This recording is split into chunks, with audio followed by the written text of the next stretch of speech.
going absolutely nuts. Dr. Myron, Dr. Myron. She always called me Dr. Myron. I always called her Dr. Swanson. I'm not a doctor. I play a doctor during the day, but I'm not a doctor. And so when she finally calms down, I said to her, like Dr. Dre. Right, yeah.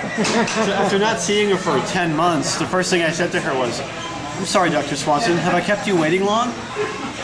Shut up, shut up. She said, I'm spending the weekend with you. I said, great, fine, fine. So, she had met David while she was living in Boston, Brudnoy. We used to meet at Jeffrey's, which is in the basement of the Von Dome, for a glass of wine. And the first time we met there, I said, I've got to take you upstairs so you can meet David Brudnoy and see. Isn't Jeffrey's gone now? Yeah. And you can see how a major market talk radio show is done. So I took her up, they became fast friends, and I said, you're not going to believe it, but Brudnoy is going to be in town tomorrow. And she was just even more apoplectic. Holy shit, holy shit.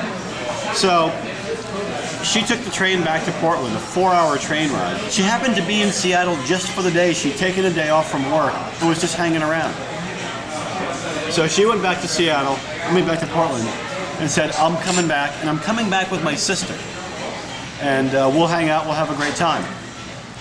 So she calls me the next day on the Friday to say, I'm coming up on Saturday, I'm working on my sister to see if she'll come. That Friday, I went back down to Pike's Market to try to find that coffee shop. I couldn't find it. And when I finally did find it, there were these delivery trucks parked in front of the window. So imagine if that were the case the day before. We never would have seen each other, but would have been 10 feet away from each other. So anyway, she comes back to Seattle on that Saturday without her sister. And so it's just me and Kristen and Brudnoy, and I'm blowing off the conference just to hang out with my friends who I happen to run into in Seattle, and we have a great time. That Sunday night, she goes back to Portland. You mean you didn't hook up? We didn't hook up. We just had a good time. She stayed in my hotel, stayed in my bed. It's in your bed? In my bed. We did not hook up. It was off the hook, baby. It was off the hook. So she takes off for Portland. And then starting later No, like Kobe Bryant action or anything? No Kobe Bryant action, no nothing. I was a well-behaved gentleman, and I was dressed for action too, but nothing happened. We kept in touch that whole following week, emailing each other, calling each other. And she had regaled her sister with stories about what a great time she had with Kevin and with Brudnoy. And so the sister would call me and just to tease me and leave these flirtatious voicemail messages. And she was really witty. The sister? The sister. The sister was leaving you flirtatious? With Kristen laughing in the background. Sounds like a menage. One Saturday night, I got 5 voicemail messages in a row.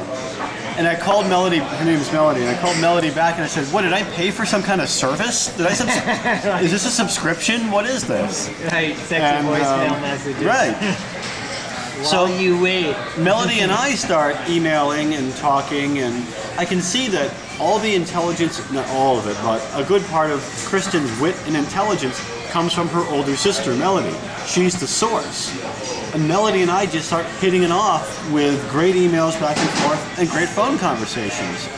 It has now completely spawned into this massive crush. Mutual? Now, mutual. Completely mutual.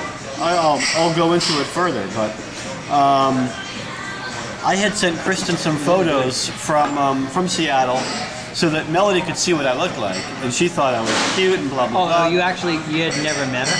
No. No. So Melody knew what I looked like, and so Melody wrote me this email one day saying, it's my turn, isn't it? And I knew what she meant. And I said, yeah, it is. So I get just this attachment. It's a JPEG photo, and it's a picture of Melody. And it's that photo? It's not that photo, no. Where is that photo? And I wrote back to Melody a 1-word email. I said, I'm breathless. And she wrote back and she said, I'm blushing. Wait. And I wrote back and I said, I'm paralyzed. Exhibit A.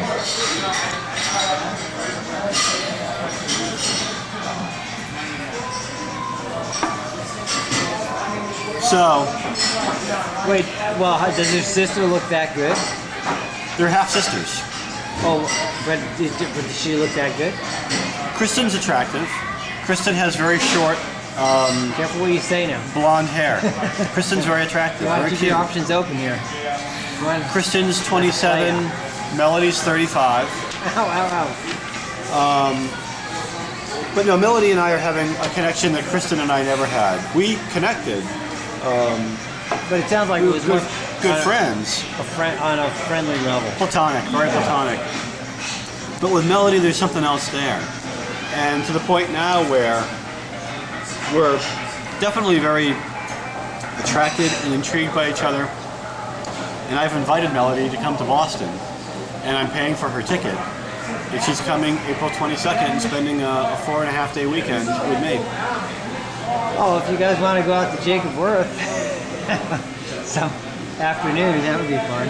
But she's really cool. She's really smart, really witty, mature and settled. She sent me a Pablo Neruda poem today that she found online that she said reminded me of her, or reminded her of me. I mean, she's just super cool. We're just having a blast with this thing, so.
After that, we begin the Freakout. We're having a short film expose this time.